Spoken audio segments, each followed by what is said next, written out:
छोटी गाड़ी जो है मोर्चरी की मानी जाती है, डेड बॉडीज को जिसमें लेके जाते हैं। जी जी जी। बड़ी गाड़ी स्टेटस सिंबल है, यानी हाथी काला, हाथी की सवारी है वो। तो नंबर गाड़ी का हमेशा ऐसा लेना चाहिए जो बढ़ते क्रम में हो, आखिरी नंबर सबसे बड़ा होना चाहिए। वास्तु के हिसाब से कहाँ बैठ के पढ़ाई करें कि अच्छे नंबर आएंगे, मन भी लगे पढ़ाई में?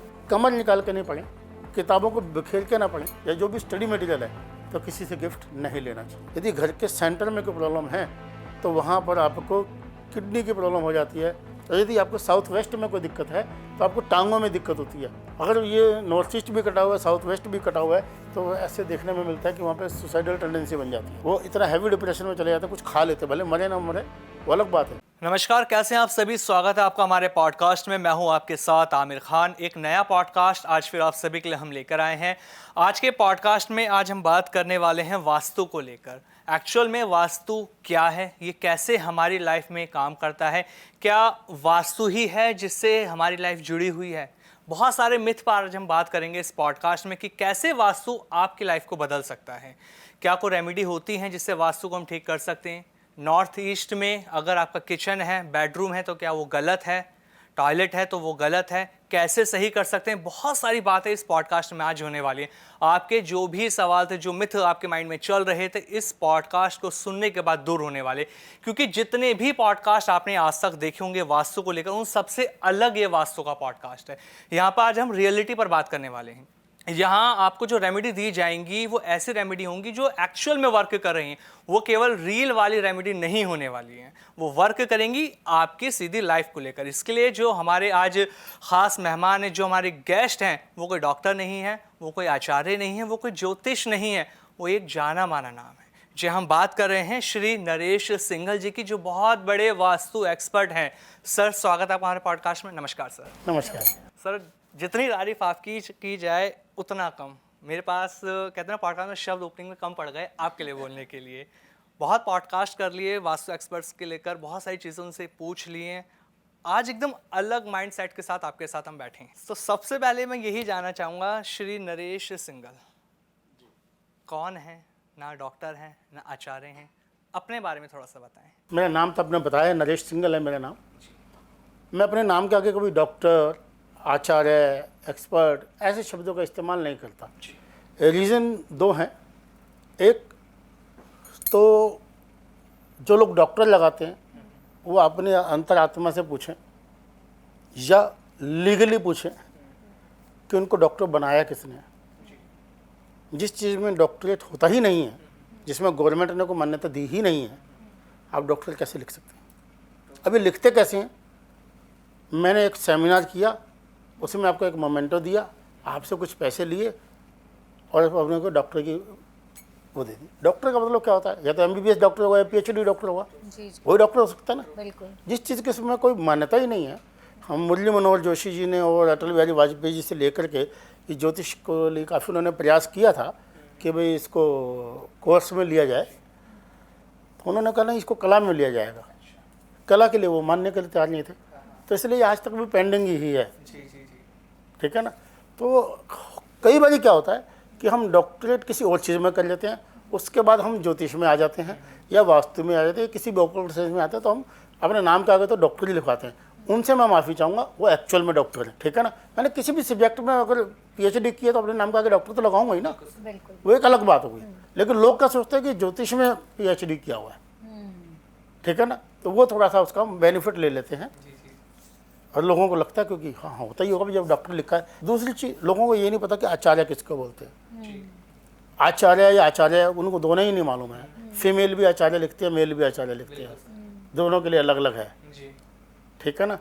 और आचार्य का मतलब होता है जो वेदों को, शास्त्रों को, पुराणों को पढ़ाता हो, वो आचार्य होता है।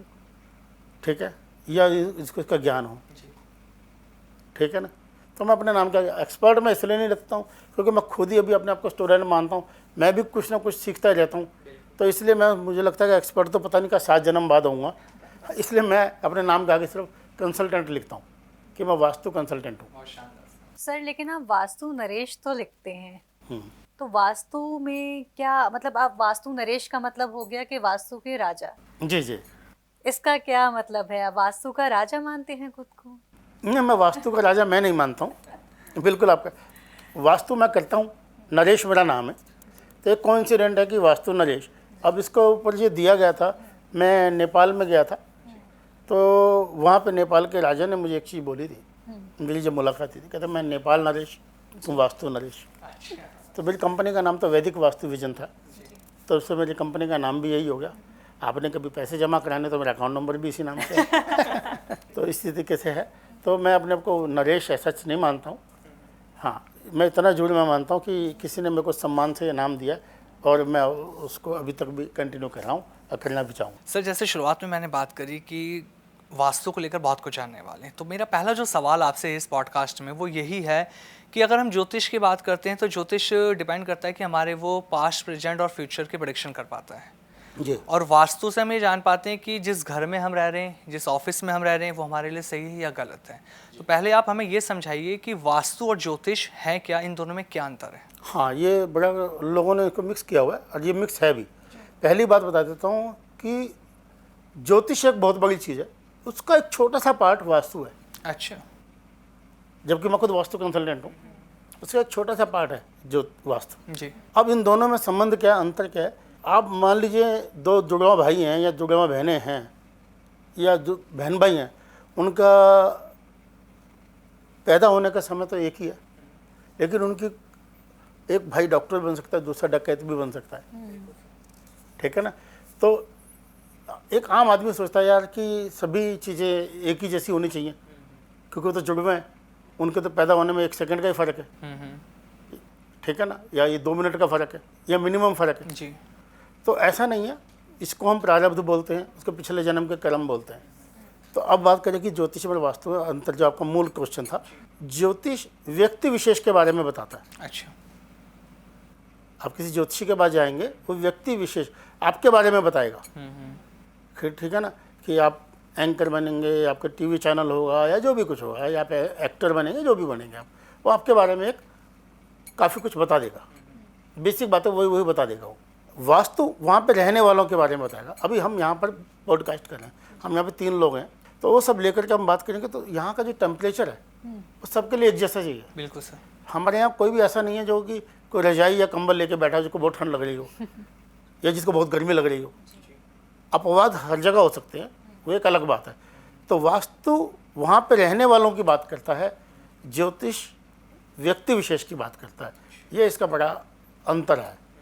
और दोनों में कॉमन चीज़ें क्या हैं कि दोनों की दोनों चीज़ें मानव कल्याण के लिए बनी है। बिल्कुल। दोनों का जो सोच है, दोनों का जो उत्तर है, जो आंसर है, वो सामने वाले का भला करना ही है कि किसी भी तरीके से अपने जीवन को समृद्ध बना सके, सुखी बना सके, स्वस्थ बना सके या अपने को तरक्की पे ले जा सके। सर, जैसे कि आपने बताया और हम आपके जो वीडियोस देखते हैं, आपका ध्येय बहुत क्लियर होता है, लोगों की हेल्प करने का आपका उद्देश्य होता है, लेकिन सब ये नहीं सोच रहे हैं।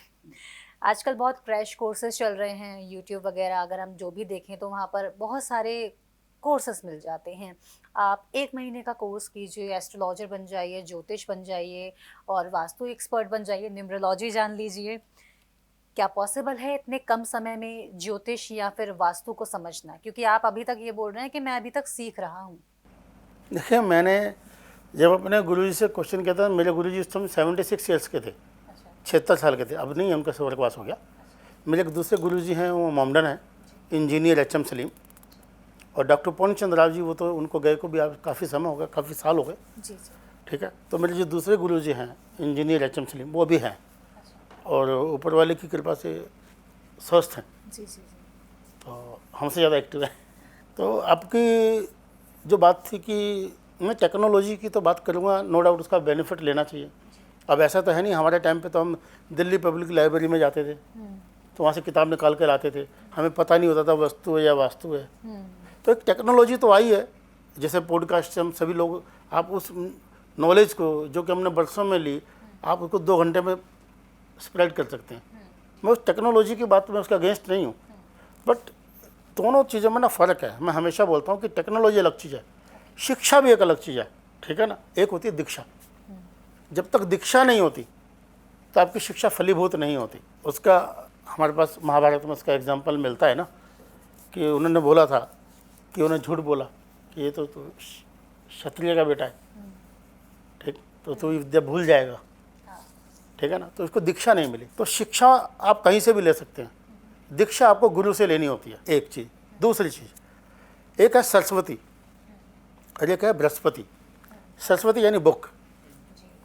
वो बुक चाहे वो डिजिटल बुक हो चाहे ई बुक हो, चाहे वो आपका पॉडकास्ट हो या वो यूट्यूब हो, ठीक है ना, वो पुस्तक हो गई एक तरीके की, वो सरस्वती हो गई। आप रीडिंग कर सकते हैं, पढ़ सकते हैं, बहुत पढ़ सकते हैं, लेकिन ज्ञान इंटरनल चीज़ है। और ये जो सब्जेक्ट है ना, ये ज्ञान से रिलेटेड है, ये अंदर से आता है। तो दोनों में मैंने आपको बताया कि ऐसा उस चीज़ का फ़ायदा लेना चाहिए। बट इस तरीके से हम सोचते हैं कि 99 रुपीज़ में कोर्स होते हैं, 15 दिन में कोर्स होते हैं, 2 दिन में। हम लोग भी वर्कशॉप कराते हैं, हम लोग भी करते हैं, मना नहीं कर रहा हूँ मैं, हम इससे को अछूते नहीं हैं। बट मैं ये बात पहले क्लियर बोलता हूँ, लोग पहले मेरा लिखा होता है, मेरा ना नोट बना के भेजता हूँ। अच्छा। कि आपको ये जस्ट एक अवेयर, आपसे अवेयर होंगे, आपको इससे एक्सपोजर मिलेगा। आप इसका एक्सपर्ट नहीं बन सकते, आपको इसके डायमेंशन तो मिलेंगी कि कहाँ तक है ये सब्जेक्ट। सर फिर तो नुकसान हो जाता होगा, सच बोल देते हैं आप। नहीं, मुझे ये लगता है कि आज का टाइम ना ऐसा है कि उतना ना हम डर के हमारे झूठ बोलते हैं। सच बोल के मुझे लगता है उससे ज़्यादा पैसा मिल जाता है। या आप सब समय बदल गया है, आप जितना ट्रांसपेरेंट है, जितने क्लियर हैं, जितने सच है, उतना मिलता है। एप्पल 2 लाख रुपये का, 1.5 लाख रुपये का फ़ोन बेचता है ना, ट्रांसपेरेंट है ना भैया, 1.5 लाख का ही है ना। दूसरे को फ़ोन का आपको 15,000 रुपये का बेचना मुश्किल है, उसके लिए कितना कंपटीशन है। एप्पल की कितनी ऐड आती है, मर्सिडीज़ की कितनी ऐड आती है। मैं गंदा एग्जांपल लेता हूँ, महंगी विस्की जितनी भी हैं उनकी कोई ऐड ही नहीं आती, सस्ती विस्की की खूब ऐड आती है जी। आपको मर्सिडीज़ की ऐड कभी नहीं मिलेगी और आपको मारुति की ऐड मिलेगी, क्योंकि उसको मालूम है मेरा सेगमेंट क्या है, कि जो उसका सेगमेंट है। इसी तरीके से मेरा भी जो सेगमेंट है, बुरा नहीं माने कोई, मेरा भी सेगमेंट वो नहीं है जो मुझे यूट्यूब पे देखता है। मेरा वो सेगमेंट है ही वही जिसके पास यूट्यूब देखने का टाइम नहीं है। बिल्कुल। कोई लोगों को ना इंसल्ट फील होती है, बट मैं उनकी इंसल्ट के नज़रिए से नहीं बोलता ये बात। मैं कहता हूँ कि जो क्लाइंट मेरे ऑफिस में आ गया वो तो बेचारा गरीब आदमी है, पैसे वाला तो मुझे बुलाएगा। लेकिन सर वास्तु के नाम पे भी एक तरह से स्कैम भी तो हो रहा है ना, ये लोगों को डराना, उन्हें एकदम से परेशान कर देना। लोग किस लिए जा रहे हैं, एक वास्तु अगर कंसल्टेंट के पास जा रहे हैं, किस लिए जा रहे हैं? वो अपनी प्रॉब्लम को सॉल्यूशन लेने के लिए जा रहे हैं, लेकिन वास्तु एक्सपर्ट क्या कर रहा है, उन्हें डरा रहा है। अगर फॉर एग्जांपल एक बिल्डिंग है, अब उसका अगर जो फर्स्ट फ्लोर बना है उसी के बिहार पे उसके 30 या 40 फ्लोर जो भी हैं सारे एक जैसे ही बनेंगे। अगर उनका किचन या मैं टॉयलेट की बात कर लूँ, बेडरूम की बात कर लूँ, अगर वो नॉर्थ ईस्ट में बना है, वो एक जैसा ही हर फ्लोर पे बन रहा है जी। अब ज़रूरी नहीं है ना उस 50 मंजिल की फ्लोर की जो बिल्डिंग है उसके अंदर सबको कैंसर होगा या सब बीमार पड़े होंगे। सबकी लाइफ में अलग अलग प्रॉब्लम होगी, किसी लाइफ में कुछ भी प्रॉब्लम नहीं होगी। तो वास्तु क्यों डराते हैं इस नाम पर? नहीं, ये तो आपका दोनों बातें ना आपकी विरोधाभास है। कि पहली बात तो मैं ये क्लियर कर देता हूँ कि भाई डराना हमारी जो है ना कुछ चीज़ों में ना मजबूरी हो गई है। हमें क्लाइंट या आप या हम, किसी जगह हम भी क्लाइंट हैं, ठीक है ना, किसी जगह हम भी ग्राहक हैं। बिल्कुल सर। तो हम पैसा कब देते हैं, या तो हम डर के मारे देते हैं या हम लालच में देते हैं। इवन देन भगवान की पूजा भी हम डर के मारे करते हैं या हम लालच में करते हैं कि भगवान मेरे मैया रानी मेरी लाडली लग जाए। मैं जब छोटा होता था जागरण में जाता था, कहता मैया जी मेरी लाडली लग जाए तो मैं हलवा पूड़ी बांटूंगी, जी। ठीक है ना। तो मैं ऐसे सुनता था, मुझे बड़ा अजीब लगता था उस टाइम जी जी। है कि जैसे माता रानी ने हमारे को 10 लाख रुपए की लॉटरी लगवाने की हलवा पूड़ी अपनी आप से नहीं खा सकती बिल्कुल है। सही बात। तो मुझे बड़ा अजीब सा लगता था उस टाइम, जबकि मैं बच्चा था, मैं 6th 7th 8th की बातें बता रहा हूँ मैं। अच्छा। तो मुझे बड़ा अजीब उस टाइम में मेरे को ये क्वेश्चन रहता था। तो कहने का मेरा मतलब 2 बातें हैं कि या तो हम डर के हमारे पैसा देते हैं या लालच के हमारे देते हैं। थोड़ा तो जो क्लाइंट है उसको थोड़ा समझदार होना चाहिए, ठीक है ना। और आप लोगों की वजह से क्लाइंट बहुत समझदार भी हो गए हैं, अब ऐसे मूर्ख नहीं मानते वो, ठीक है ना। अब दूसरी बात ये है कि अब एक चीज़ है ही डरने वाली कि भैया तुम्हारे नॉर्थ ईस्ट में टॉयलेट है, तो वो खुशी से थोड़ी ना बोलेगा, उसको डरा के ही तो बोलेगा। उसको बोलेगा ना भाई ठीक तो है। आप डॉक्टर के पास जाते हैं तो कहते हैं अगर आप 2 घंटे लेट हो जाते तो ये जो चीज़ें गड़बड़ हो जाती आपकी, यही आपका पेशेंट बचना मुश्किल हो जाता। कहते वो ठीक ही रहे ना, ठीक है, तो ऊपर वाले की कृपा से हो सकता है वो 4 घंटे भी बचता और या वो इलाज के बाद भी मर सकता। ये एक अलग विषय हो गया। अब दूसरी बात, आपके बीच में आपने एक बात कही कि अगर कोई घर 10 मंजिल है तो सबकी किचन तो सेम है या सबका आर्किटेक्चर प्लान तो सेम है, तो सबका वास्तु इम्पैक्ट भी एक ही जैसा होना चाहिए। बिल्कुल भी ऐसा नहीं है। यदि सबका वास्तु एक ही जैसा होता तो मैंने आपको एग्जांपल दिया ना कि सबकी डेट ऑफ बर्थ सेम है, तो सबका सब एक जैसा होना चाहिए। तो बट सर ये तो बना तो एक ही जैसा है ना घर तो। नहीं ना, वही तो बताना चाह रहा हूँ कि एक ही जैसा वास्तु ये फिक्स फार्मूला नहीं है, सबके लिए एक जैसा असर नहीं करेगा।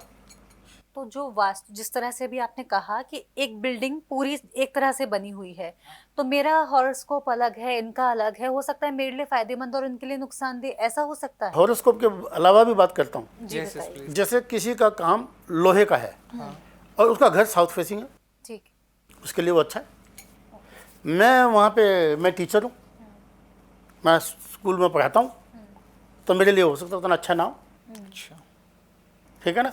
तो नेचर ऑफ बिजनेस या नेचर ऑफ जॉब या नेचर ऑफ प्रोफेशन उस पर डिपेंड करता है। फिर नंबर 2 उस पर जो वहाँ रह रहा है उस पर डिपेंड करता है, ठीक है ना, वो किस विल पावर का व्यक्ति है। ओके। चलिए विल पावर आपको नहीं समझ में आती, उसकी किस डेट ऑफ बर्थ का है वो, ठीक है ना। Date of birth. इसीलिए हम बोलते हैं कस्टमाइज्ड वास्तु। अच्छा। तो ऐसे डरा नहीं देना चाहिए, हवा नहीं है। इसलिए आप बहुत लोग देखते होंगे, यार हमने तो कभी किसी ज्योतिषी के पास नहीं गए, हमने तो किसी वास्तु वाले के पास नहीं गए, हमने तो अपने 3 बच्चों की शादियां कर दी, भगवान की दया से सब सुखी हैं। उन्होंने नहीं दिखाया, उन्होंने नहीं बताया, उनकी आदतन ही वो चीज़ें ठीक हैं। जैसे आपको आदतन सेब खाना पसंद है, आप तो स्वाद के मारे सेब खा रहे हो, पर मेडिकली तो वो अलग काम कर रहा है ना, मेडिकली तो वो अलग काम कर रहा है ना। आपको आदतन है रीडिंग करने की, बुक पढ़ने की, तो आप तो ऑटोमेटिकली विद्वान हो ही गए ना। बिल्कुल सर। भले आप किसी कॉलेज में नहीं भी गए हो, आपको ज्ञान तो हो ही सकता है ना। तो इसलिए ये कहना कि सबका एक ही जैसा है, नहीं। इसलिए मैं बोलता हूँ कि वास्तु सबके लिए एक जैसा नहीं है, ओके। ठीक है। कुछ फंडामेंटल्स हैं, जैसे नॉर्थ ईस्ट की आपने बात की कि नॉर्थ ईस्ट में यदि किचन है या टॉयलेट है, इसका इम्पैक्ट सबके ऊपर आएगा ही आएगा। किसी के पास कम आए, किसी के पास ज़्यादा आए, फैमिली में किसी मेंबर्स के पास आए, किसी का। हम देखते हैं उसको बाहरी रूप से कि उसका पैसा कौन सा है, उसकी गाड़ी, हमें ये दिखता है ये मर्सिडीज में जा रहा है, ठीक है ना। हमें ये नहीं पता था ये मर्सिडीज की किस्त नहीं जा रही, सहमत। ठीक है ना। जी। तो हम उसको बाहरी रूप से देख के तो नहीं उसका कोई जज कर सकते इसको, ठीक है ना। जैसे हम यहाँ जितने भी व्यक्ति यहाँ बैठे हैं, एक बड़ा फंडामेंटल है, अगर हमारे बीच में कोई एक पागल है तो उसका अलग बिहेव होगा हमसे, हाँ। ठीक है ना। तो हमें ये कंडीशन है, आपने लड़की देखने जाना, अपने लिए आपने लड़का देखना है, वो साधारण हो, गरीब हो, थोड़ा कम पढ़ा लिखा भी हो, चल जाएगा। लेकिन मैं कहूँ नहीं, देखो जी पैसे वाला भी बहुत है लेकिन है पागल, सुंदर भी बहुत है, पागल है, तो आप शादी करोगे? नहीं करोगे ना। तो ये कंडीशन है ये कि आप पागल से शादी नहीं कर सकते। बिल्कुल सर। तो इसी तरीके से कुछ एक दोष ऐसे होते हैं जिससे आप कॉम्प्रोमाइज़ नहीं कर सकते, करना ही नहीं चाहिए, जिसमें हमें ना तो किसी डेट ऑफ बर्थ की जरूरत है, ना ही उससे हमें डरना ही चाहिए। सर एक चीज़ मुझे आपसे पूछनी थी, वास्तु को लेकर बहुत लोग ना बहुत ज़्यादा पर्टिकुलर बताते हैं बातें। जैसे कि अभी हम पॉडकास्ट भी कर रहे हैं, तो ये जगह जहाँ पर मैं बैठकर बात कर रही हूँ, बहुत से लोग ये भी बोलेंगे कि इस जगह बैठकर ना बात करो, आप अगर वहाँ बैठकर बात करोगे तो आप ज़्यादा फेमस होगे, पॉडकास्ट ज़्यादा चलेगा, हो सकता है ये सेट उधर हम अगर लगाएं तो वो ज़्यादा चलेगा। तो क्या वास्तु इतना पर्टिकुलर भी है? कुछ मामलों में है। किन किन मामलों में हो सकता मान लीजिए आपकी परमानेंट सिटिंग है, है? ठीक है। आप हमेशा यहाँ बैठते हैं, ओके। तो फिर इस पर हमें ध्यान देना पड़ेगा। ठीक है। लेकिन यहाँ पे जो आया वो गेस्ट है, जी। वो यहाँ पे 2 घंटे के लिए आया, 3 घंटे के लिए आया, आधे घंटे के लिए आया, 20 मिनट के लिए आया, जा रहा है, उसके ऊपर वास्तु नहीं करेगा काम। ओके। जिस तरीके से सोते तो आप होटल में भी हैं और घर में भी सोते हैं, लेकिन वहाँ पे आप होटल के रूम का वास्तु देख के नहीं जाएंगे, क्योंकि वहाँ पे आपको टेम्परेरी रुकना, 2 दिन के लिए, 10 दिन के लिए, 5 दिन के लिए। तो इसलिए अगर आपकी ये परमानेंट सीट है तो नेचुरली आपको इसको सोचना चाहिए। ओके। तो फिर तो ये बात है। अच्छा। यार ये इतनी छोटी सी बात नहीं है, नहीं जी नहीं। एक मैं एक एग्जांपल देता हूँ, आप मेरे ऑफिस में आएंगे जी जी। तो आप कहाँ बैठेंगे? मेरे सामने वाली चेयर पे, बिल्कुल। और मैं सामने, है ना। हाँ जी। जो सामने चेयर पे बैठा है वो ऑटोमेटिकली पता है कि इसको ये बॉस है और सामने वाला विजिटर है, जी। ठीक है ना। अब दिशा का इतना छोटा ही तो फर्क है, एक ही कैबिन में बैठने के बावजूद भी वो आपका डेजिग्नेशन बता देता है कि आप विजिटर हैं या बॉस हैं। इसी तरीके से डायरेक्शन ये बताती है कि आप विजिटर रहने वाले हैं या बॉस बनने वाले हैं। अच्छा सर, इसमें एक चीज़ और ऐड करना चाहूँगी। अब जैसे घर की वास्तु की बात आती है, वो हम फिक्स करवा लेते हैं, ठीक है। वास्तु एक्सपर्ट से हमने बात की, विशेषज्ञ से बात की, जो भी प्रॉब्लम आ रही है उसको लेकर हमने फिक्स करवा लिया। अब ऑफिस में हूँ, मेरी सिटिंग जो भी है उसका वास्तु अगर खराब है, उसको मैं फिक्स तो नहीं करवा सकती, मुझे 8 घंटे या 10 घंटे ऑफिस में देने हैं, तो वहाँ पर क्या हम कोई चेंजेस करके उसकी वास्तु को इन्हेंस कर सकते हैं? और अगर मुझे नहीं भी पता हो कि मेरा वास्तु वहाँ पर सही है या खराब, तो कोई रेमेडी ऐसी हो कि वो मेरे लिए अच्छा काम करे? हमें ना इतना कमज़ोर ये बनना चाहिए कि हर चीज़ के लिए रेमेडी देखें, okay. Number 1। Number 2, in general हमें ये देखना चाहिए कि हमारा मुंह ईस्ट की तरफ हो या नॉर्थ की तरफ हो या साउथ की तरफ हो या वेस्ट की तरफ हो, उप दिशाओं की तरफ ना हो। अच्छा, जो south west. South west, north east, east है ना, ये ओके, इस सब तरह। उप दिशाओं, यानी मेन जो क्रॉस डायरेक्शन है जिसको हम न्यूज बोलते हैं, ओके। NEWS है ना, न्यूज। न्यूज उसी से बना है, हाँ जी। चारों दिशाओं से, ठीक है ना। आप लोग तो न्यूज वाले आदमी हैं, तो ये न्यूज उसी से बना है, तो वो उस पर अगर हो तो ज़्यादा बेटर है। दूसरी चीज़, हमें क्लैरिटी रखनी चाहिए माइंड में भी और टेबल पे भी, अपने डेस्क पे भी, ओके। बिखरा के नहीं रखनी चीज़। दूसरी चीज़, अगर आप प्रोफेशनल हैं, आप पेन का यूज़ करते हैं, ठीक है, भले आप एक आजकल का पेन का यूज़ ज़्यादा रहा नहीं है क्योंकि कंप्यूटर पे हो गया, लैपटॉप पे हो गया ना, तो फिर भी पेन एंड तो आप साइन मारते ही हैं, तो वो पेन आपका एक ही रखें। अच्छा। दूसरी जो चीज़ें हैं, जो आपका लैपटॉप है या कंप्यूटर है या डेस्कटॉप है, जो भी कुछ है, वो क्लियर होना चाहिए, साफ़ सुथरा होना चाहिए, खुद का आपका उस पर मन लगना चाहिए। ये नहीं कि आपने चाय पी, आधे घंटे से कप में अंदर चाय जम गई है लेकिन कप वहाँ से उठा नहीं, तो इमीडिएट उठना चाहिए। जैसे आपने चाय पी ली, जितना अर्लीस्ट पॉसिबल है उसको हटाओ वहाँ से। आपने यहाँ पे पानी पी लिया, गिलास जूठा हो गया या जो भी कुछ है, ठीक है ना, उसको हटाइए। तो ये चीज़ थोड़ी सी ध्यान रखने वाली बात है। थोड़ा सा इसमें अलग, क्योंकि बहुत सारी चीज़ें पे डिपेंड करता है। किसी प्रोफेशनल है तो उसके लिए अलग चीज़ें हैं, कोई एडवोकेट है, CA है या कोई है तो उसके लिए अलग रूल है, डॉक्टर है अलग रूल। अब कोई बिजनेसमैन है, कोई इंडस्ट्रियलिस्ट है, कोई ट्रेडर है, ठीक है ना, या कोई शेयर्स मार्केट में काम कर रहा है, तो ये थोड़ा सा रूल बदलते हैं उनके लिए। हाँ, इतना कह सकता हूँ कि आपको कुछ लोग मोबाइल में भी लगाते हैं या उसमें लगा लेते हैं भगवान की फ़ोटो और फिल्मी गाने लगा लेते हैं भी धीरे धीरे, तो बेटर है यार फिल्मी लगा लो ना, आप शाहिद कपूर की लगा लो ना, या जो भी आपका कैटरीना कैफ के लगा लो ना भाई, भगवान का नाम लगा के ही क्यों कर रहे हो। सर मेरा एक सवाल है, फिर से ज्योतिष से ही मैं इसे रिलेट करके आपसे पूछना चाहूँगा। जी। जैसे मैंने शुरुआत में कहा था कि ज्योतिष के पास अगर हम जाते हैं तो वो हमारे पास्ट, प्रेजेंट और फ्यूचर के बारे में बता देता है कि आपकी लाइफ में क्या कुछ होने वाला है। लेकिन वास्तु से हम कैसे पता लगा सकते हैं कि अगर हमारा डायरेक्शन गलत हो रहा है? अगर नॉर्थ ईस्ट की ही मैं बात कर रहा हूँ कि किचन बेडरूम गलत दिशा में हमारा बन चुका है, तो जो प्रॉब्लम्स लाइफ में आ रही हैं, जो बीमारियां आने वाली हैं, वो पता लग सकता है पहले वास्तु से कि हाँ आपकी लाइफ में ये प्रॉब्लम आएंगी, इस बीमारी से आप ग्रसित हो सकते हो। ज्योतिष की मैंने बताया वो व्यक्ति विशेष के बारे में बता रहा है कि भाई मेरी ये हॉरोस्कोप है, मेरी ये डेट ऑफ बर्थ है, तो मेरे को किस एज के अंदर में, मान लीजिए मैं बोलता हूँ कि मेरे को 58 ईयर्स की एज में हार्ट अटैक आने की संभावना है या मुझे फलां डिजीज़ होने की संभावना है, ठीक है, वो अलग चीज़ हो गई।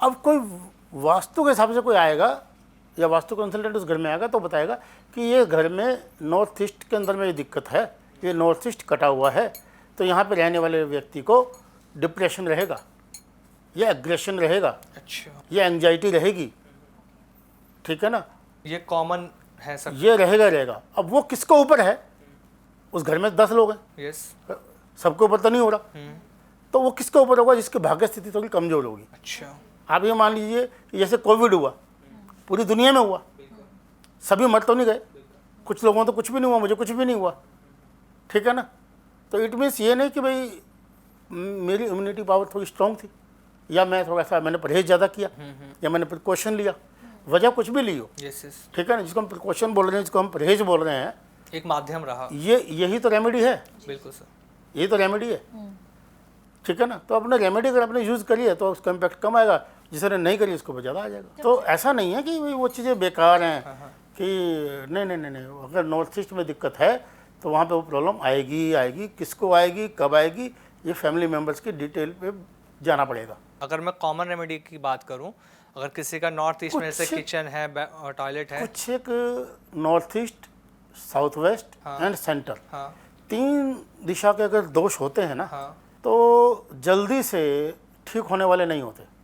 जैसे ये मान के चलिए कि डायबिटिक है ये, हाँ कि दवाई खाते रहो चलते रहो, जी, ठीक है ना दवाई खत्म होने वाली ना डायबिटीज़ खत्म होने वाली। बिल्कुल सही बात है। तो ये वो वाला मसला हो जाता है। कुछ चीज़ें ऐसी हैं जिनका रेमेडीज़ हम सिर्फ पैसा बनाने के लिए कर लेते हैं और सामने वाले को फर्क पड़े ना पड़े, हमें तो पड़ी जाए। जी बिल्कुल। सर थोड़े इंटीरियर की भी बात कर लेते हैं। अभी सब चाहते हैं कि घर बहुत अलग लगे, बहुत सुंदर लगे, बहुत अच्छा लगे, दूसरों से थोड़ा सा अलग लगे मेरा घर, मेरा बेडरूम या जो भी है। तो उसको इन्हेंस करने के लिए जब लोग बेड्स की बात करूं, अगर तो बेड राउंड बोलते हैं कि राउंड बेड आपको नहीं लेना चाहिए, और अगर टेबल भी है घर में, डाइनिंग टेबल है, तो आपको वो भी राउंड नहीं लेनी चाहिए।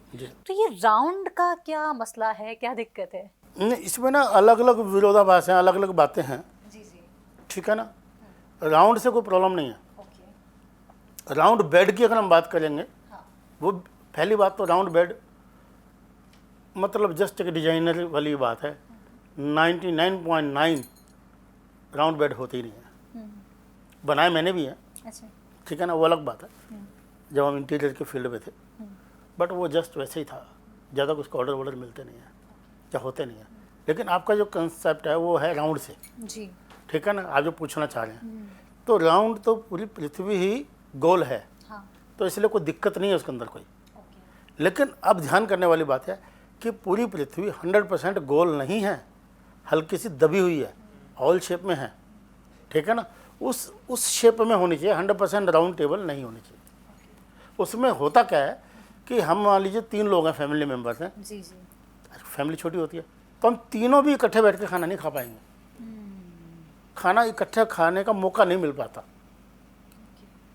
ये है, मैं 10 बजे आ रहा हूँ, मेरी वाइफ ने 8 बजे खाना खा लिया, मेरा बेटा कह रहा मैं आ जाऊँगा ही नहीं, मैं दोस्तों के साथ खा रहा हूँ, तो इकट्ठा बैठने का मौका नहीं मिलता। ये है सर जैसे इंटीरियर की आपने बात करी है, तो अगर एक बेडरूम की अगर हम बात करते हैं तो बेडरूम में क्या क्या होना चाहिए वास्तु के अकॉर्डिंग, जिससे हमारी लाइफ में किसी भी तरह का कोई नेगेटिव इम्पैक्ट ना पड़े? पहली बात है ना, कोई भी चीज़ जो है ना, कोई भी चीज़ ऐसा इस चीज़ को नहीं करती, कोई भी ट्रीटमेंट आप आप बीमार पड़े, ऐसा कोई इंजेक्शन नहीं बना कि ये आप इंजेक्शन लगवा लो, अब इसके बाद आप कोई ज़िंदगी में बीमार नहीं पड़ेंगे। ऐसी कोई रेमेडी नहीं है, इस चीज़ की कोई गारंटी नहीं है कि दोबारा कभी ऐसा नहीं होगा, फिर भी हो सकता है। अच्छा, लेकिन जो आपका बड़ा बेसिक सी बात है कि हम ऐसा क्या कर लें बेडरूम के अंदर। बेडरूम के अंदर सबसे बड़ी बात जो ध्यान रखने वाली बात है, जो मैरिड कपल हैं, जिनकी नई नई शादी हुई है, ठीक है ना, या कोई भी हो, एज ग्रुप कोई भी हो, उनको किसी भी संत की, महात्मा की, गुरु की फ़ोटो, स्टिकर, कैलेंडर, मूर्ति नहीं लगानी चाहिए। अच्छा, अच्छा, मिरर नहीं लगाना चाहिए, अवॉइड करना चाहिए बेडरूम के अंदर मिरर। यदि किसी वजह से लगाना पड़ जाए, मजबूरी है, आप किसी छोटे घर में रहते हैं या एक ही बेडरूम है आपके पास, दूसरा आपके पास दूसरे भाई के पास है, आप ज़्यादा कुछ कर नहीं सकते, दूसरा भाई मानता ही नहीं है इन चीज़ों को, या आप अमेरिका में रह रहे हैं, एक ही कमरा आपके पास, या वजह कुछ भी हो, जी जी जी, तो वहाँ पर हमें मिरर की ज़रूरत भी है, शक्ल तो देखनी है, ठीक है ना।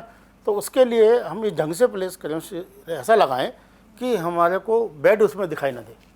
बेड दिखने का मतलब है कि जब हम सो रहे होंगे तो उसमें दिखाई, बॉडी का कोई भी पार्ट यदि लुकिंग मिरर में दिखाई दे रहा है, देर सवेर उस अंग में रोग हो जाएंगे, कैंसर तक होने की संभावना हो जाती है। दिल्ली में राजीव गांधी कैंसर हॉस्पिटल है, जी, ठीक है, एक बार मुझे इनका मौका मिला वास्तु करने का, तो वहाँ पे जो कुछ पेशेंट्स थे उनसे बात करने को मिला, तो मैंने उन पेशेंट्स का फ्री में वास्तु किया था। अच्छा, पुरानी बात बता रहा हूँ, थोड़ी सी 15 साल पुरानी बात बता रहा हूँ। ओके, तो देखा कि सबके घर में शीशे की प्लेसमेंट गलत थी, उनके वो शीशे हटवाए, मैं ये नहीं कह रहा कि वो ठीक हो गए, बट काफ़ी टाइम तक उनका ट्रीटमेंट अच्छे से हो पाया, वो जितना भी जिए थोड़ा ठीक जी पाए। जैसा कि आपने बताया कि मिरर का आपने बता दिया, मैं बेडरूम की बात चल रही थी, बीच में कट गई। तो बेडरूम के अंदर हमें कभी भी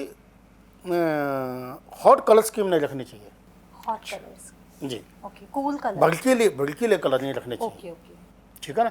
जैसे आप किसी डिस्को थिक में जाते हैं, कहीं और जाते हैं, वहाँ भड़कीला सब होता है ना, भड़कीली लाइट, ऊंची साउंड, बेडरूम में बिल्कुल इसके अपोजिट चाहिए।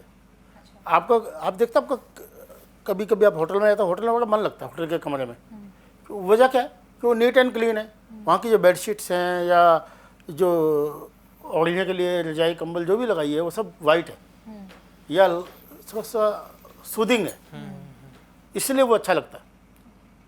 जैसे उन्होंने ये जैकेट पहना हुआ है तो अच्छा लगता है वो, तो वो चीज़ें होनी चाहिए हमारे अंदर में।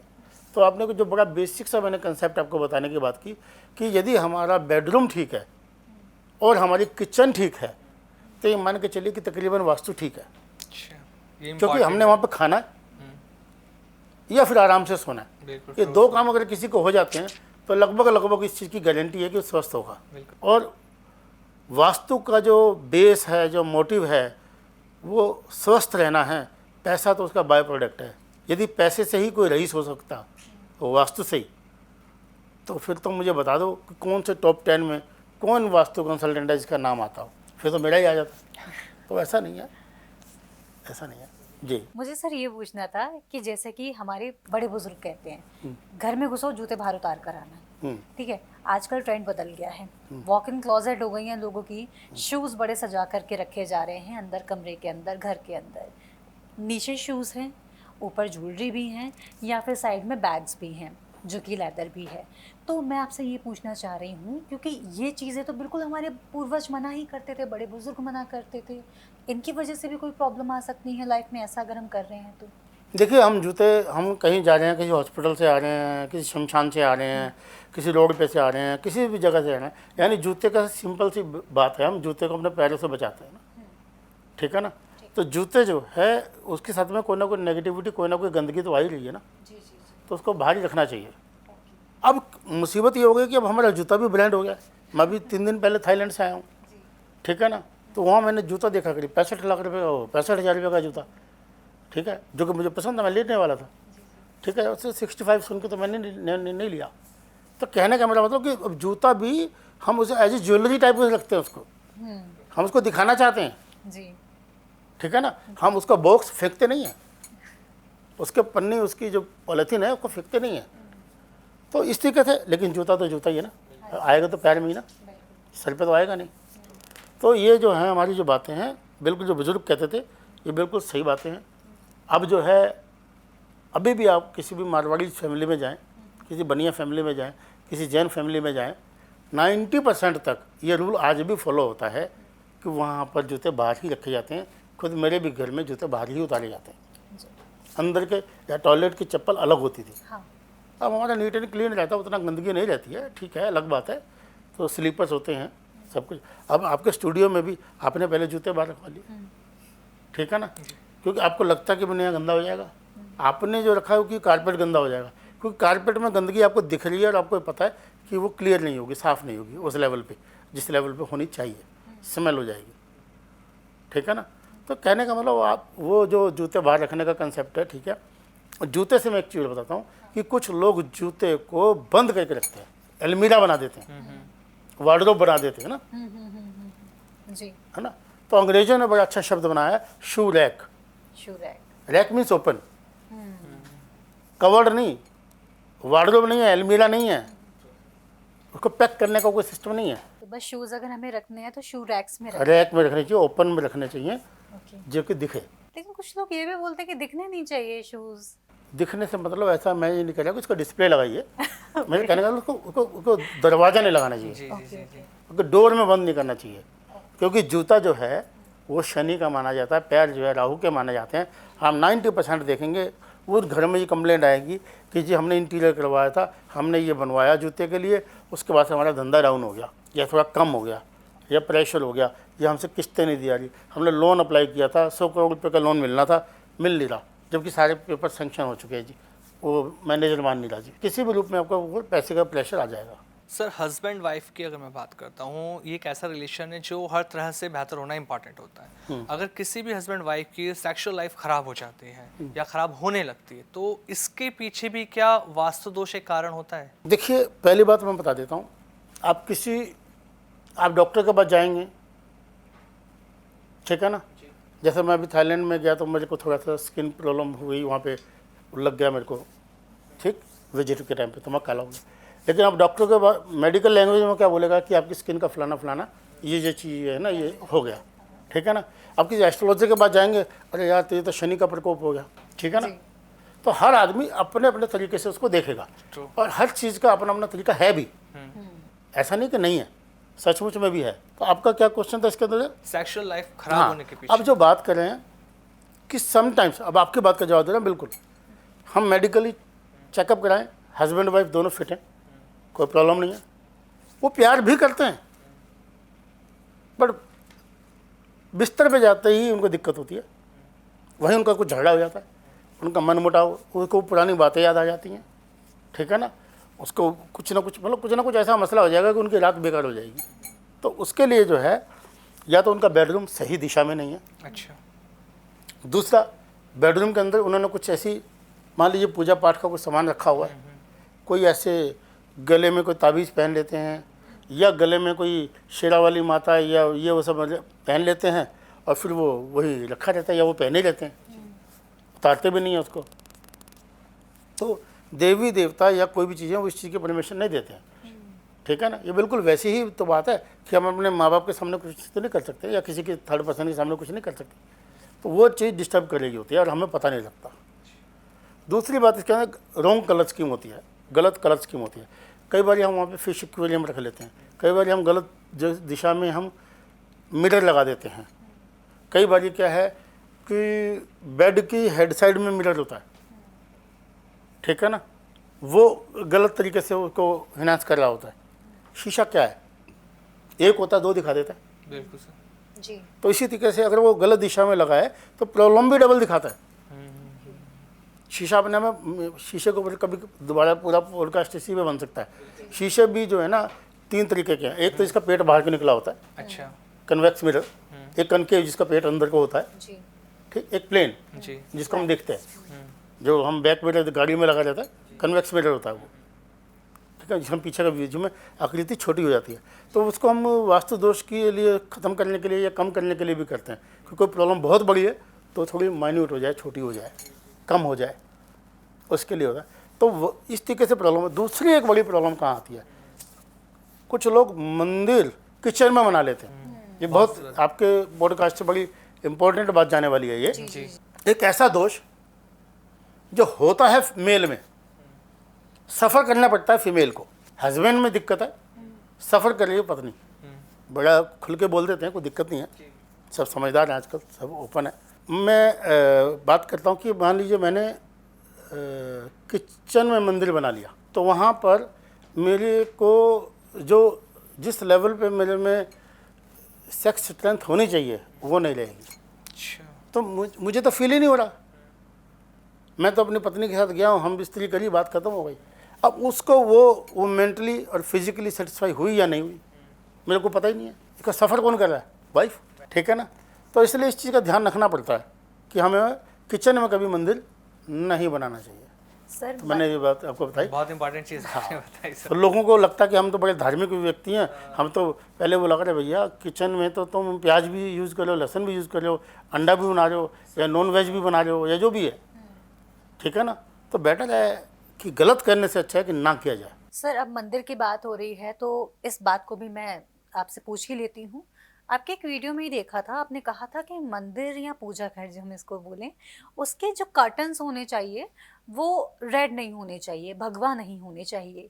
और जब हम नॉर्मल लोगों की बात करें तो जब पहला थॉट आता है कि मंदिर के पर्दे हाँ लाल ले लेते हैं, भगवा ले लेते हैं या पीले ले लेते हैं, तो आपने मना किया था, क्या कारण है? हाँ, मेरे बहुत पुरानी वीडियोज़ हैं ये, आपके चैनल पे भी हैं ये, आज से 20 साल पहले भी ये बातें बोली गई थी। मैं से मंदिर से जुड़ी बातें बताता हूँ, मैं हर जगह बोलता हूँ कि घर में मंदिर नहीं होना चाहिए, मंदिर में घर नहीं होना चाहिए। पहली बात तो सुन लीजिए। अच्छा। हाँ, मंदिर मतलब जहाँ पे कोई भी जा सके। मैं आपके घर में आऊँ और कहूँ जी पूजा करके चला जाऊँगा, आप घुसने दोगे? जी आप फटाक से बोलोगे भैया मेरा घर है, मंदिर थोड़ी है, बाहर। इट मीन्स वो मंदिर नहीं है। तो घर में पूजा स्थल तो हो सकता है, मंदिर नहीं हो सकता। मंदिर रखने की कंडीशंस हैं, इसी तरीके से पूजा स्थल की हम बात कर लेते हैं। पूजा स्थल के अंदर में कभी भी हमें स्टैचू नहीं रखना चाहिए, मूर्ति नहीं रखनी चाहिए, अच्छा। फोटोग्राफ रखना चाहिए, पेंटिंग रखनी चाहिए, तस्वीर रखनी चाहिए जिसमें हाथ फेरें, आकृति ना उभरे, 3 डायमेंशनल ना हो। ओके। और जब हमने स्टैचू रख दिया तो उसकी फिर प्राण प्रतिष्ठा होगी। प्राण प्रतिष्ठा अगर हो ही गई, हम उसे मान ही रहे हैं कि वो जीवंत है, तो जो हमें चाहिए भगवान को चाहिए। इसका सही पालन करते हैं इस्कॉन वाले, हरे राम हरे कृष्ण वाले। वो मंगल आरती भी करेंगे, श्रृंगार आरती भी करेंगे, भजन भी लगाएंगे, भजन मतलब सब कुछ करते हैं, वो पूरी विधि करते हैं। अब जो बात करें आप कि उसका, अरे भाई अगर मान लीजिए मैं IAS हूँ, IPS हूँ या किसी बड़ी पोस्ट पे हूँ, तो मैं घर में उसी यूनिफॉर्म में थोड़ी ना घूमता रहूँगा, हाँ, बिल्कुल। ठीक है ना। या मैं डिफेंस में हूँ तो उसी यूनिफॉर्म में थोड़ी ना घूमता रहूँगा, घर में भी उतार दूँगा ना। तो वो जो यूनिफॉर्म है वो मंदिर की है, हम इम्प्लीमेंट कर रहे हैं घर में। अच्छा यानी भगवा रंग, केसरिया रंग, लाल रंग, वो मंदिर की ड्रेस है अच्छा। और इम्प्लीमेंट कर रहे हैं हम घर में, यानी पूजा स्थल में। दूसरी बात, अब वो जिस दिशा में लग रहा है वो एंटी कलर स्कीम हो गई, ओके। यानी वो दिशा भी गलत है उस रंग के लिए। तो इसलिए वहाँ पे आपको उसका फ़ायदा नहीं मिलेगा। आपका मन में एक वहम तो रहेगा कि हमने पूजा कर ली, बट आपका पूजा में मन नहीं लगेगा। अच्छा सर, एक चीज़ और मुझे इसमें आपसे ऐड करनी थी। आपने ये भी कहा कि अगर हम घर पे पूजा स्थान है वहाँ पर हम मूर्तियाँ ना रखें, हम पिक्चर्स रखें, इसका क्या कारण है? मैंने बताया ना कि मूर्ति के लिए, मूर्ति रखने के लिए प्राण प्रतिष्ठा होती है, और प्राण प्रतिष्ठा कभी घर में नहीं होती है, मंदिर में होती है, सार्वजनिक जगह पे होती है। इसलिए वो एक सिंबॉलिक है। अगर आप कभी देखोगे, मुझे मालूम नहीं इस टाइम मुझे कहना नहीं चाहिए वैसे, लेकिन बोल देते हैं, मेरा सरल भाव है, आपको मूर्ति एक हिंदू धर्म के, सनातन धर्म के अलावा और कहाँ है बताओ मुझे? यहूदियों में है, पारसियों में है, इस्लाम में है, सिखिज़म में है, कहीं भी नहीं है ना, ठीक है ना। हमारे यहाँ भी सनातन में भी मूर्ति नहीं थी, हमारे यहाँ तो यज्ञ होते थे, हवन होते थे। ये कुछ 5-6 हज़ार वर्षों से ही हमने मूर्ति रखनी शुरू हुई है, क्योंकि हम एक साधारण व्यक्ति हैं, हमें एक रूप चाहिए, ठीक है ना। आप मेरे मित्र हैं, मैं आपकी एक फ़ोटो देख के खुश हो जाता हूँ, ठीक है ना। आप मेरे बच्चे जैसे हो, मुझे लगता है यार मेरे बेटे जैसा है यार, ये मेरी पत्नी है यार, ये मेरी जो भी है ना। तो एक भाव के हिसाब से मैंने उसको बना लिया। देवी देवताओं की मूर्ति नहीं होती, कोई उनकी कोई आकृति नहीं है, बिल्कुल। वो देवी देवताओं ने मनुष्य का रूप धारण किया है, अवतार लिए गए हैं। हम चाहे रामचंद्र जी की बात कर लें या किसी की भी बात कर लें, विष्णु के जो भी अवतार लिए गए हैं, तो वो चीज़ें हैं। इसमें अंदर थोड़ा सा समझने वाली बात है, थोड़ा डेप्थ वाली बात है, बट फिर भी इन सारी बातों के ऊपर हमारी भावना क्या है वो मैटर करती है। जैनिज़्म टोटल भाव के ऊपर है, हाँ जी, बिल्कुल। ठीक है ना। मेरा आपके प्रति भाव है, मेरे को बच्चे जैसा भाव है, ठीक है ना। तो इट मीन्स मैंने मान लिया क्या मेरे बेटे जैसे ही, बिल्कुल सर। ठीक है ना। मेरी मदर जैन थी, अब नहीं है। वो मेरी मदर बोलती थी, कहते जैसे सोच लिया वैसे कर लिया, कहते अब तो सिर्फ क्रिया बाकी है। मैंने मन में सोच लिया यार मेरी ऐश्वर्या राय से शादी हो जाए, तो अब तो क्रिया ही बाकी थी, सोच तो मैंने लिया ही, सही बात है, बिल्कुल सही कहा। जी। अब तो सिर्फ शादी होनी बाकी है, मानसिक रूप से तो मैंने कर ली। तो वो जो चीज़ें आपने कहा था कि हस्बैंड वाइफ के रिलेशंस में, सेक्सुअल लाइफ में उनकी प्रॉब्लम आती है, वो वहीं पे काम करती है कि वो उनकी मानसिक स्थिति को डैमेज कर देती है वो। तो इसलिए उनको वो इरेक्शन की कमी हो जाए या किसी भी चीज़ की कमी हो जाए, या वो भाव खत्म हो जाता है उनका। सर अब थोड़ा मैं बात करता हूँ घर के फेसिंग को लेकर। साउथ फेसिंग का जो घर है वो सही होता है या नहीं होता है अकॉर्डिंग टू वास्तु? जितने भी आर्किटेक्ट ना साउथ फेसिंग घर को बड़ी प्रेफरेंस देते हैं। ऐसा क्यों? क्योंकि उसके पीछे साइंटिफिक वजह क्या है, क्योंकि सूरज, सन ईस्ट से निकलता है और कहाँ तक जाता है? वेस्ट तक, और मैक्सिमम टाइम वो साउथ में रहता है। अच्छा।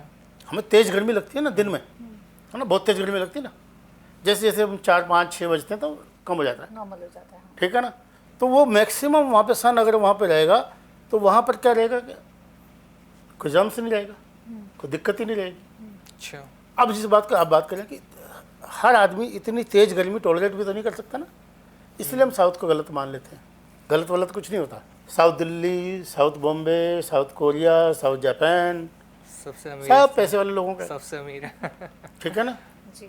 भगवान ने कोई भी दिशा गलत नहीं बनाई। व्यक्ति विशेष के लिए कौन सी दिशा अच्छी है या बुरी है वो अलग बात है। अगर किसी को गलत इम्पैक्ट दे रहा है साउथ जोन में, अगर किसी का हाउस है तो उसको ठीक भी तो किया जा सकता है या नहीं? भगवान ने बीमारी बाद में बनाई है, पहले इलाज बनाया है।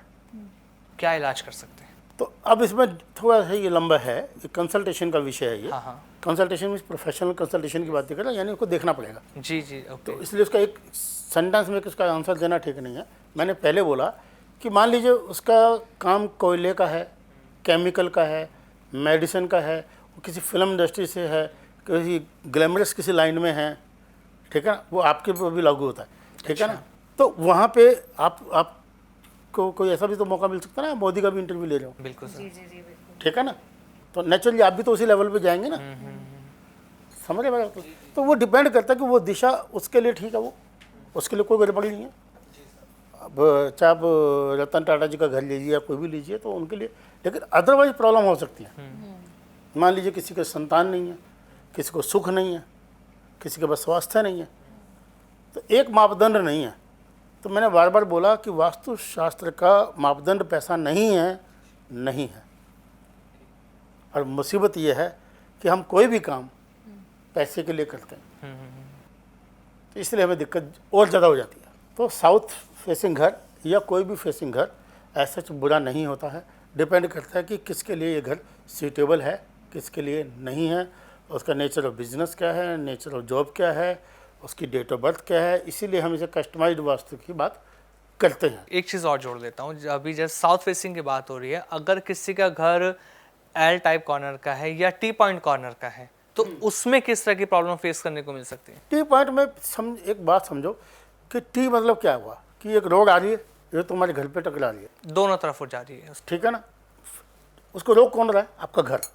टी आपका घर बना रहा है, वहाँ से वो जा रहा है ना, पहले वो टकरा के भी इधर राइट या लेफ्ट, या लेफ्ट जा रही है, बिल्कुल। तो जितनी भी एनर्जी जो भी फोर्सेज आ रही हैं वो आपके घर की तरफ जा रही है, नेगेटिव और पॉजिटिव बोथ, अच्छा, ठीक है ना। तो पॉजिटिव आपको फील होना हो, नेगेटिव बड़ी जल्दी फील हो जाएगी। मैंने आपको इतने अच्छे से बोल लिया, वो तो कोई दिक्कत नहीं हुई जी, अगर मैं थोड़ा सा भी आपको गाली दे के बोलूँगा तो अभी पूरी समझ जाएगा, ट्रू। ठीक है ना। तो नेगेटिव के लिए हमें बचना होता है। तो अब बात वो भी हर एक जगह नहीं है, ईस्ट का टी पॉइंट है चलने दो, नॉर्थ का टी पॉइंट है चलने दो, नॉर्थ ईस्ट का टी पॉइंट है चलने दो, कोई दिक्कत नहीं है। इसके अलावा टी पॉइंट के लिए गड़बड़ है।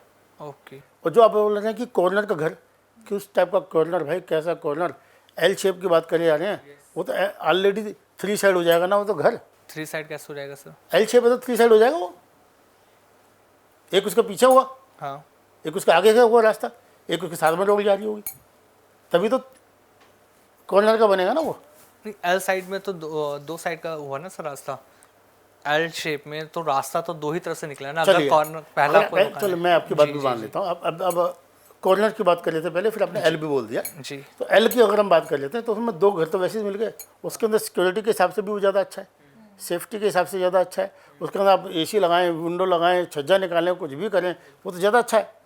पता नहीं जी किसने आपको कहा ये बात, ये तो एक दिमाग में वहम डालने वाली बात है। मतलब वो लकी रहते हैं, वो किस तरह से। हाँ, वो दिशा कौन सी है वो उस पर डिपेंड करता है। हाँ, हाँ, अदरवाइज एल शेप या कॉर्नर का घर बिल्कुल सही है। हाँ, बंद गली का मकान डेड एंड पे नहीं होना चाहिए, जैसे मैं उस गली में उसके बाद जा ही ना पाऊँ आगे, अच्छा उस घर को अवॉइड करना चाहिए। सर, जहाँ मैं रहती हूँ ना वहाँ पर क्या है कि एक प्लॉट इधर है और एक मेरा इधर है, तो क्या वो मेरे को नुकसान देगा या इस वाले घर को ज्यादा नुकसान देगा? ये डेड एंड है, हाँ, ये जो रास्ता गया ये डेड एंड है, यहाँ पर एक घर है और उसके बगल में मेरा घर है। हाँ, आपको तो नुकसान नहीं करेगा। मुझे नुकसान नहीं नहीं करेगा ना, ठीक है। तो जिन लोगों का ऐसा कोई सवाल था उसको उनको आंसर मिल गया है। तो सर अब मैं आपसे एक बार और एक चीज़ और पूछना चाहूँगी। वास्तु की जब हम बात कर रहे हैं, मार्केट में बहुत सारे वास्तु के यंत्र मिलते हैं, कोई भी बोल देता है आप जब जाओ तो हाँ ये यंत्र आप लगा लेंगे तो वास्तु को जो प्रॉब्लम है वो सॉल्व हो जाएगी, नहीं होगी, जी हो जाता है इस देखिए, बहुत सारी पेन किलर्स, सर दर्द की दवाइयाँ बहुत सारी हैं, एनासिन, पेनासिन, आपको भी मालूम है ना। जी बट जब वो छोटा मोटा दर्द है तो ठीक है, जब बड़ा माइग्रेन का दर्द है तो आपको डॉक्टर के पास जाना पड़ता है, ठीक है ना। तो इसी तरीके से यंत्र हैं, काम करते हैं, मैं मना नहीं कर रहा इसको।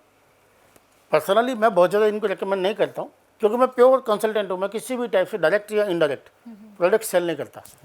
ना मैं ये कहता हूँ कि मेरे से ही मिलेंगे, मुझे से लो। आपने मेरे हाथ में कोई पत्थर नहीं देखा, डायमंड है, ये तो अलग बात है, जी जी ठीक है ना। अदरवाइज आपने मेरे हाथ में कोई ऐसा कुछ नहीं देखा हुआ, नहीं, बिल्कुल भी नहीं। ठीक है ना। बट इसका मतलब ये तो नहीं कि मैं मानता नहीं इन चीज़ों को, ये सब चीज़ें काम करती हैं। देखिए, दान से, स्नान से, रतन से, औषधि से, जप से, तप से, व्रत से, यंत्र से, मंत्र से, तंत्र से, ऐसी और बहुत सारी विद्याएं हैं जिनसे हम अपनी चीज़ों को ठीक कर सकते हैं। आप अब इन सब चीज़ों को नहीं भी माने, आप कहते हो वो कुछ नहीं होता ज्योतिष, कुछ नहीं होता वास्तु, सब बेकार की बातें हैं, जी ठीक है ना। माना जा सकता है, क्योंकि भगवान श्री कृष्ण कहते हैं एंड में कि जो आप सोच सकते हैं आप वो कर सकते हैं। आपकी सोच कितनी मजबूत है उस पर आपकी लाइनें बदल जाती हैं। यदि आप डिटरमाइंड है किसी चीज़ को लेकर के तो वो चीज़ें काम करती हैं। सर आप डेट ऑफ बर्थ को लेकर ना बार बार बात कर रहे हैं इस पॉडकास्ट में, तो मेरा सवाल अब डेट ऑफ बर्थ से ही जुड़ा हुआ है आपसे। अगर किसी की डेट ऑफ बर्थ में 3 है, 7 या 9 है, तो वास्तु के अकॉर्डिंग ये गलत है या सही है? पहली बात ये है, आप जो बात कर रहे हैं ये लोशो ग्रिड के नंबर हैं या ये नंबर वैदिक न्यूमरोलॉजी के इसके हिसाब से पूछ रहे हैं या आप इंग्लिश न्यूमरोलॉजी की बात कर रहे हैं, ठीक है ना। आपने खाली बात नंबर्स की है। हाँ जी। लेकिन फिर भी मैं अंडरस्टैंड करता हूँ क्योंकि Yes. आपने मेरी वीडियो देखी है। मैं लोशो ग्रिड की बात करता हूँ जी। मैं लोशो ग्रिड के हिसाब से इसका जवाब देता हूँ। 3 नंबर जो होता है ग्रोथ के लिए होता है, पैसे के लिए होता है, अच्छा होता है। 7 नंबर है मेल सपोर्ट के लिए है। मान लीजिए आप हैं, आपके पिता की सपोर्ट हो सकती है, ओके। आपका कंपेनियन यानी आपकी वाइफ की सपोर्ट हो सकती है, आपके बेटे की सपोर्ट हो सकती है, आपके भाई की सपोर्ट हो सकती है, ठीक है ना। आपका मेल दोस्त की भी सपोर्ट हो सकती है। डायरेक्ट तो फैमिली के लिए है, यस यस। ठीक है ना। अब आपका दूसरा नंबर था 8 नंबर। 8 नंबर जो है अर्थ एलिमेंट है। अर्थ एलिमेंट मतलब आपका अपना घर हो सकता है, आपकी हड्डियाँ मजबूत हो सकती हैं, आपको कम्युनिकेशन स्किल अच्छा हो सकता है, आप बोल अच्छा सकते हैं, ठीक है ना। मेरी भी डेट ऑफ बर्थ में 8 नंबर है, ओके। मैं अगस्त बोर्न हूँ, ठीक है। तो मैं भी कम्युनिकेट अच्छा कर लेता हूँ। हाँ हाँ। 8 नंबर से और क्या पूछ रहे थे आप? 9 नंबर। 9 नंबर फायर एलिमेंट है। आजकल जो हम जितने यहाँ बैठे हैं उन सबकी डेट ऑफ बर्थ में तो 9 नंबर है, ठीक है ना। बट अगर कोई अभी 2000 में कोई बच्चा पैदा हुआ है तो हो सकता है उसकी डेट ऑफ बर्थ में 9 नंबर ना हो, तो 80 में से फायर एलिमेंट की कमी आ गई है, ठीक है ना। बट फायर एलिमेंट की कमी आई यानी उसमें एग्रेशन की कमी है उसमें, लेकिन वो दूसरे तरीके से स्ट्रॉन्ग हो सकता है। तो वो हमसे ज़्यादा टेक्नोलॉजी वाला बच्चा हो सकता है ना, अच्छा हाँ। ठीक है ना। उसमें और कोई चीज़ें हैं। जी जी। तो कुछ चीज़ों की ज़रूरतें ख़त्म हो जाती हैं वक्त के हिसाब से, जी। ठीक है ना। तो इसलिए हमें ये नहीं सोचना चाहिए कि यार मेरे बेटे की डेट ऑफ बर्थ में तो यार 9 नंबर है ही नहीं। मेरा तो बेटा जी 2 तारीख को दूसरे महीने में सन 2000 में या 2002 में पैदा हुआ, उसके बाद तो सिवाय 2 के और कुछ है ही नहीं, हाँ हाँ हाँ। ठीक है ना। जी, तो इसकी अपने आप से कैलकुलेशन करके दुखी या नहीं होना बहुत खुश होने की ज़रूरत नहीं है, जी सर। ठीक है। कि जी मेरी डेट ऑफ बर्थ में देखो जी 4 नंबर भी है, 6 नंबर भी है, 7 नंबर भी है, तो मेरे डेट ऑफ बर्थ में तो सभी कुछ है तकरीबन, ठीक है ना। तो इसलिए मैं बड़ा संसार का सबसे हैप्पीएस्ट पर्सन हो जाऊंगा या सबसे रिच हो जाऊंगा या सबसे हेल्दी हो जाऊंगा। ये इस तरीके से इन नंबर्स को लेकर के आपको चेक कराना चाहिए, दिखाना चाहिए किसी एक्सपर्ट से, ठीक है ना। खुद से गणित नहीं लगाना चाहिए। अवेयर होना और डॉक्टर बनना दोनों में अंतर है। दोनों मंत्र। True sir. सर एक चीज़ और मुझे आपसे पूछनी थी। एक जाने माने एस्ट्रोलॉजर ने मुझे ये कहा था कि मेरा डेट ऑफ बर्थ 13 है, तो आप ये कहा गया था मुझे कि आपके पास कार्मिक डेप्ट है और वो उसके उसकी वजह से आपको प्रॉब्लम आ सकती है, लेकिन उन्होंने कहा कि रेमेडीज भी बताएंगे। खैर वो बात की बात है। कार्मिक डेप्थ इसका हिंदी में मतलब बताया मुझे मालूम है, आपसे ऑडियंस को सुनवाना चाह रहा हूँ जी कि पिछले कुछ पुराने जन्म के कर्म मैं लेकर आई हूँ जो कि सही नहीं थे, उसका कर्ज है मेरे ऊपर। उसको बोलो कि पिछले जन्म के कर्ज को छोड़ दो, तो इस टाइम का जो मेरा एक्चुअल कर्ज है ना बैंक का, वो बता सकता है। जो कि कैलकुलेशन है, जो कि बैंक में जाओगे तो पता लग जाएगा ना। उसका तो पता लगता नहीं है। जी मैंने एग्जांपल दे रहा हूँ Yes, कि yes, उसका तो पता लगता नहीं, पिछले जन्म का कर्ज भी बता दिया उन्होंने, हाँ जी हाँ जी है कार्मिक डेप्थ भी बता दी उन्होंने। जी जी इन सारी बातों में नहीं जाने की जरूरत नहीं है। मैं ये नहीं कह रहा हूँ कि ये नहीं होता, जी जी ठीक है ना। आपकी डेट ऑफ बर्थ 13 तारीख को पैदा हुआ है, जी। चलिए आपके सामने जो नरेश सिंगल बैठा है ये भी 13 तारीख को पैदा हुआ है, अच्छा ठीक है ना। तो इसलिए टेंशन लेने की जरूरत नहीं है, ठीक है।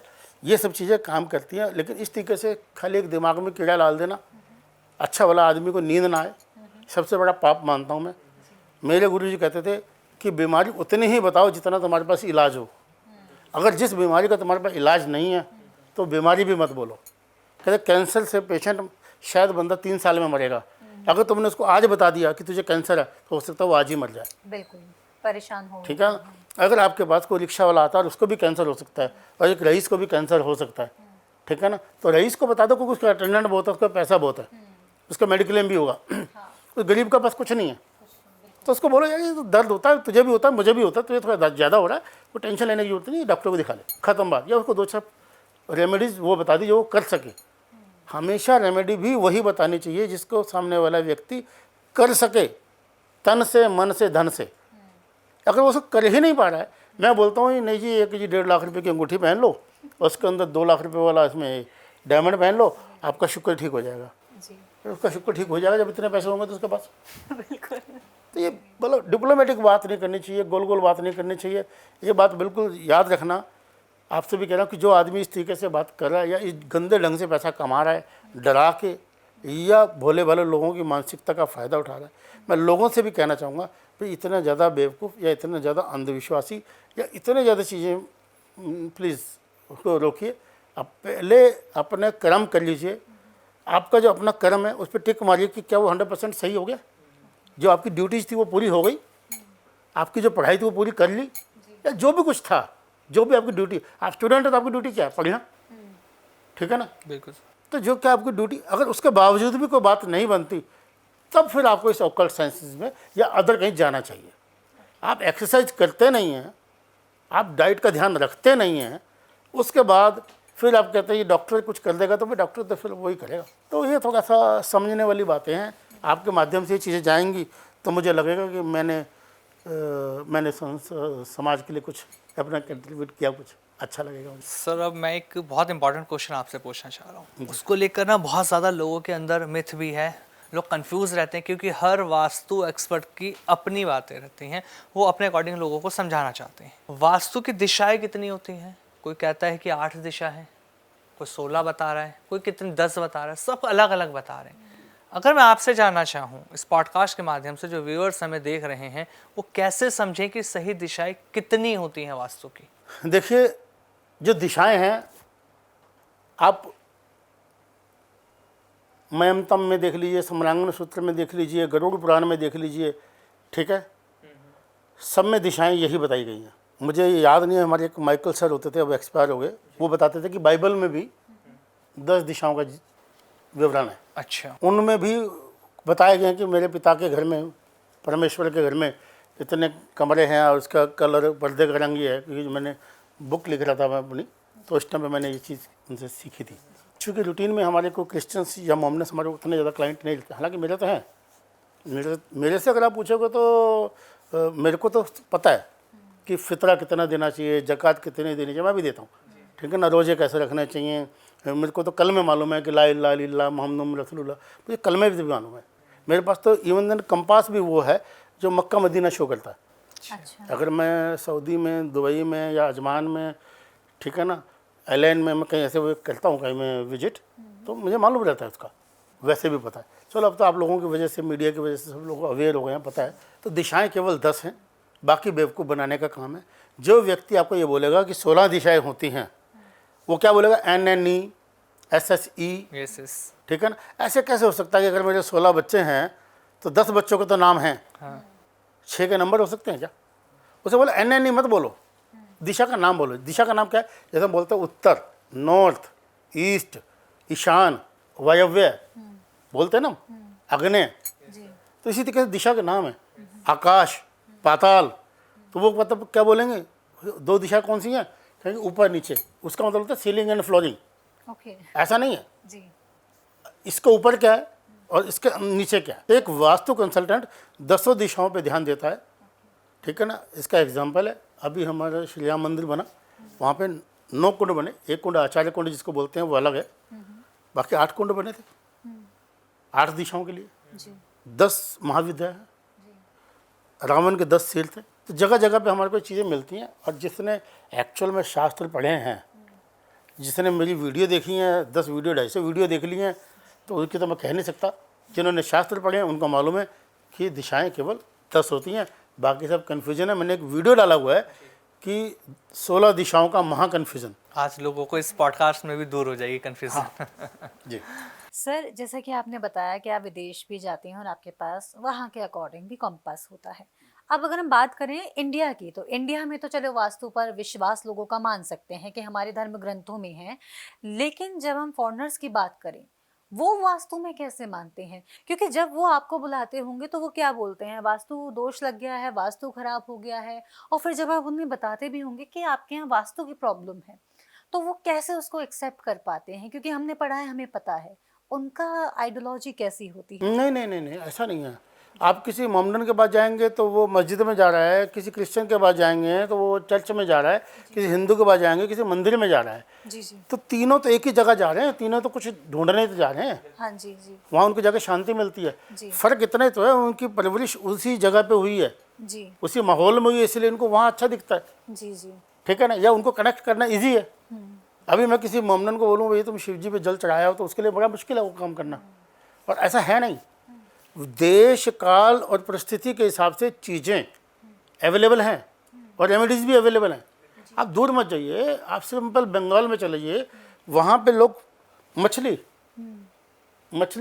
भगवान को दिखाते हैं, शुभ मानते हैं। हाँ करते हैं। ठीक है ना, वहाँ के ब्राह्मण खाते हैं। अभी मैं थाईलैंड में था, तो वो विष्णु जी को उन्हें मांस चढ़ा दिया। तो अब ये तो नहीं कि ये वहाँ पे जो चीज़ अवेलेबल है वहाँ के हिसाब से है। जी जी।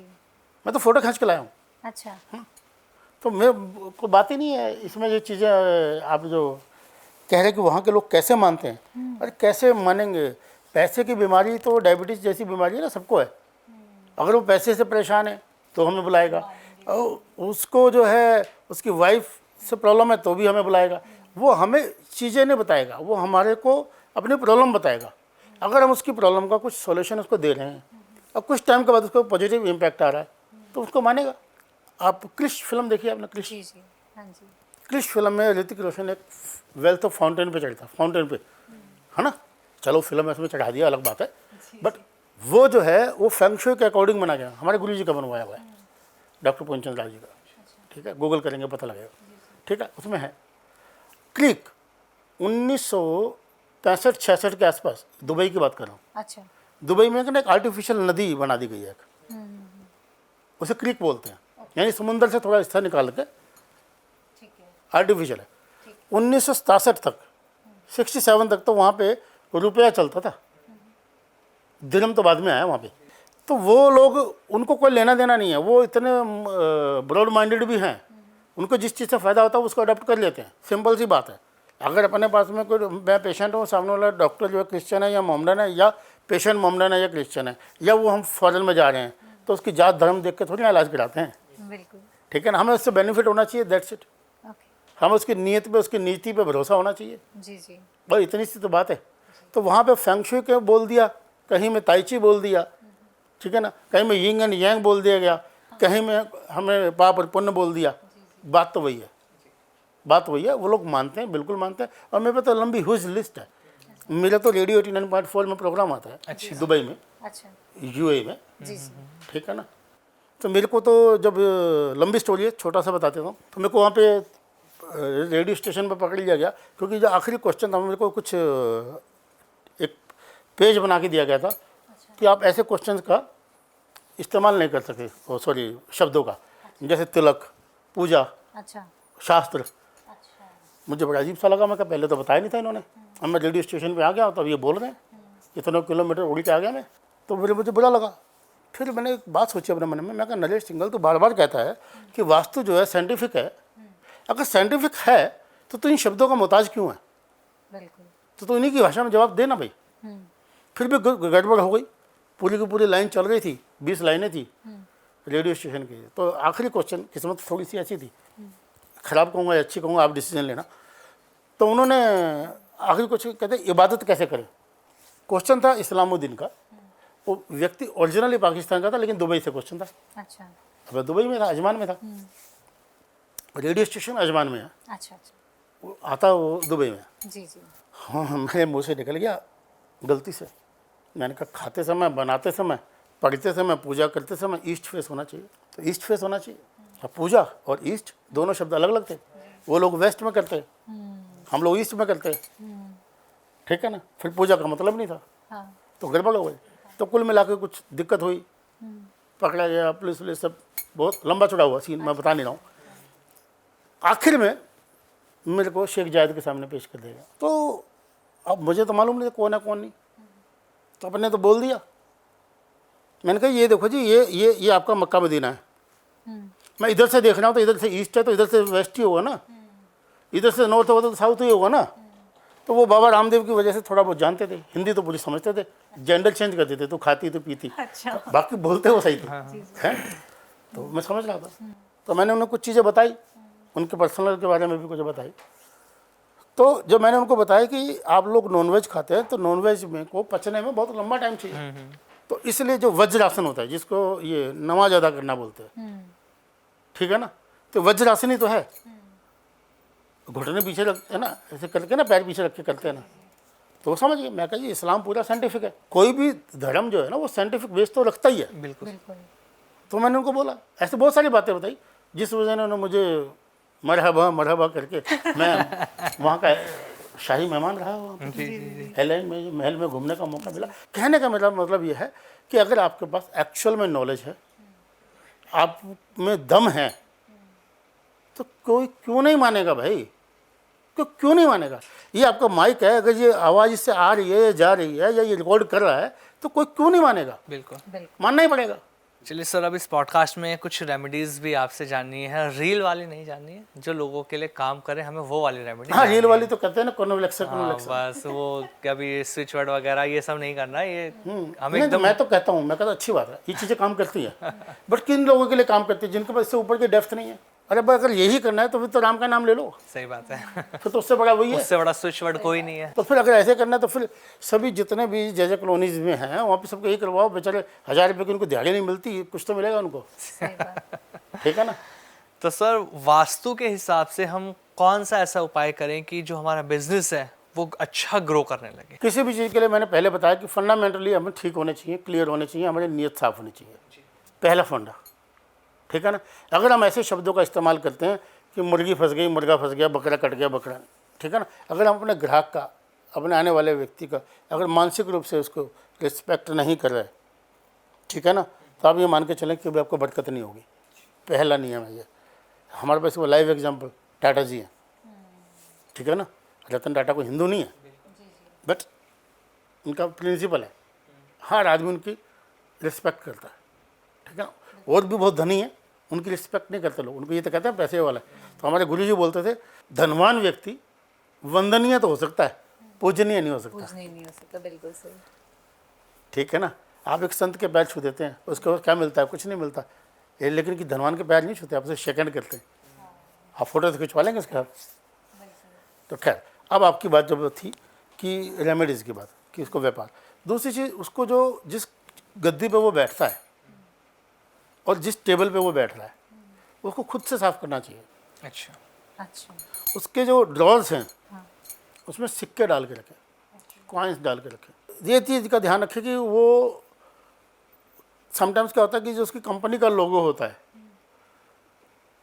वो कहीं और होता है और व्यक्ति कहीं और। जहाँ विजिटर ने सबसे ज़्यादा बैठना है वहाँ पे कंपनी का लोगो होना चाहिए, ओके, ठीक है ना, वो दिखना चाहिए जी।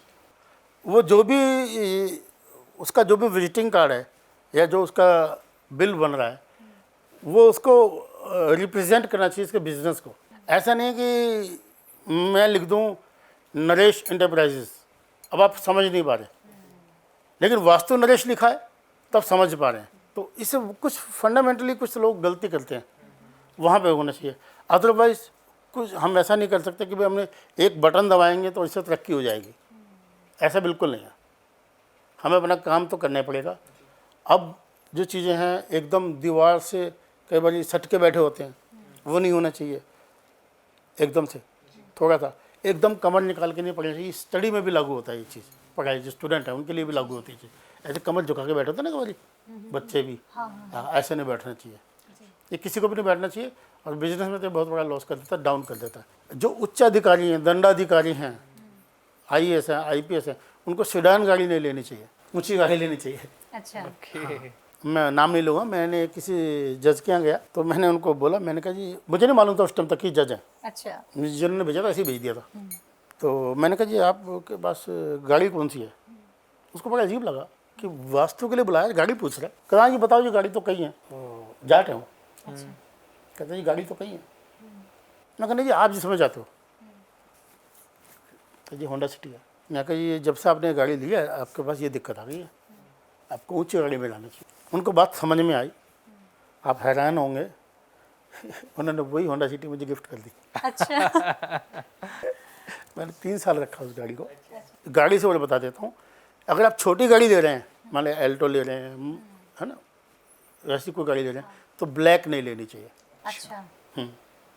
यदि आप बड़ी गाड़ी ले रहे हैं, आप मर्सिडीज ले रहे हैं, BMW ले रहे हैं, ठीक है ना, आप ब्लैक ले सकते हैं। ऐसा क्यों? छोटी गाड़ी जो है मोर्चरी की मानी जाती है, मोर्चरी, अच्छा। शव वाहन, ओके। शव वाहन, ठीक है।